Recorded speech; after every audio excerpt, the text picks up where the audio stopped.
Vishu. Hello guys, അപ്പോൾ നമ്മൾ നോമ്പുതുറയും പെരുന്നാളൊക്കെ ഉണ്ടാക്കിയില്ലേ, അതേപോലെ ഇനി നമ്മൾ അടുത്തൊരു ആഘോഷം ഇനി വിഷു ആണല്ലോ.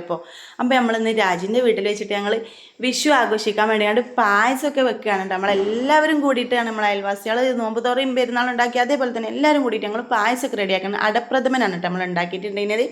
അപ്പോൾ ഞങ്ങൾ പായസം വെക്കുന്നതിൻ്റെ ഇടയിൽ യശ് വന്നിട്ട് പിന്നെ സോനുവിനും അതേപോലെ കുട്ടികൾക്കൊക്കെ വിഷുക്കൈ നീട്ടം കൊടുക്കണം കേട്ടോ, രാവിലെ തന്നെ വന്നിട്ട്. അപ്പോൾ ഇതാ ഒരു വീട്ടിൽ കണി ഒരുക്കിയിട്ടുണ്ടായിരുന്നതാണ് കേട്ടോ ഇതൊക്കെ.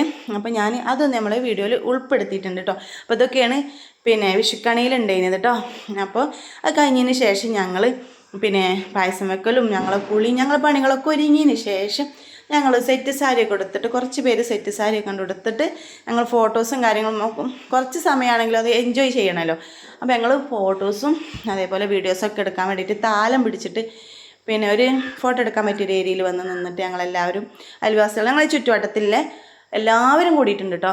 മാഷാ അല്ലാഹ്, നല്ല എന്തൊരു പരിപാടിയാണെങ്കിലും എല്ലാവരും ഒരുമിച്ച് കൂടി അതുകൊണ്ട് അന്നത്തെ ദിവസം ഞങ്ങൾ അടിപൊളിയാക്കും കേട്ടോ. പിന്നെ അതാ നമ്മൾ സദ്യയൊക്കെ കഴിച്ചിട്ടോ. സദ്യയൊക്കെ കഴിച്ചതിന് ശേഷം നമ്മളെ അടപ്രഥമനും പപ്പടം കൂട്ടി കഴിക്കുമ്പോൾ ഒരു പ്രത്യേക ടേസ്റ്റാണല്ലോ.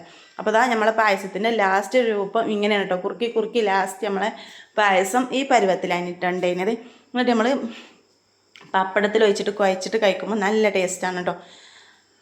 അപ്പോൾ ഇതാ നമ്മൾ എമിക്കുട്ടൻ പായസം കുടിക്കാനുണ്ടോ. പായസം കുടിക്കുന്നതിൻ്റെ ഇടയിൽ എമി എങ്ങോട്ട് നോക്കുകയാണോ, അവിടേക്ക് മെയിൻറ്റേ ചെയ്യണില്ല കേട്ടോ.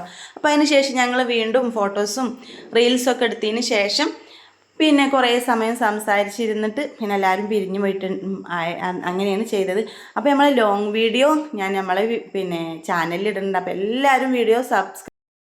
അപ്പോൾ എല്ലാവരും നമ്മളെ വീഡിയോ സബ്സ്ക്രൈബ് ചെയ്താണ്ട് വെക്കുക കേട്ടോ. അപ്പോൾ എല്ലാവരും ഇഷ്ടപ്പെട്ടിരിക്കണമെങ്കിൽ ലൈക്ക് അടിക്കാനും കമൻറ്റ് ചെയ്യാനും മറക്കരുത്. അപ്പോൾ നമ്മൾ വിഷുവിൻ്റെ അന്ന് രാത്രിയിൽ കുറച്ച് പടക്കവും പൂത്തിരിയൊക്കെ കത്തിച്ചിട്ടുണ്ടേനി. അപ്പോൾ അതിൻ്റെ വീഡിയോസ് ഞാൻ ചെറിയൊരു ഷോർട്ടാക്കി ഇട്ടിട്ടുണ്ടേനി കേട്ടോ. അപ്പോൾ പുതിയൊരു വീഡിയോയിൽ കാണുന്നത് വരെ എല്ലാവർക്കും അസ്സലാമു അലൈക്കും. അപ്പോൾ നിങ്ങൾക്ക് വീഡിയോ ഇഷ്ടപ്പെട്ടാൽ ഞാൻ വീണ്ടും പറയുകയാണ്, ലൈക്ക് അടിക്കാൻ മറന്നു പോകരുത് കേട്ടോ. ബൈ.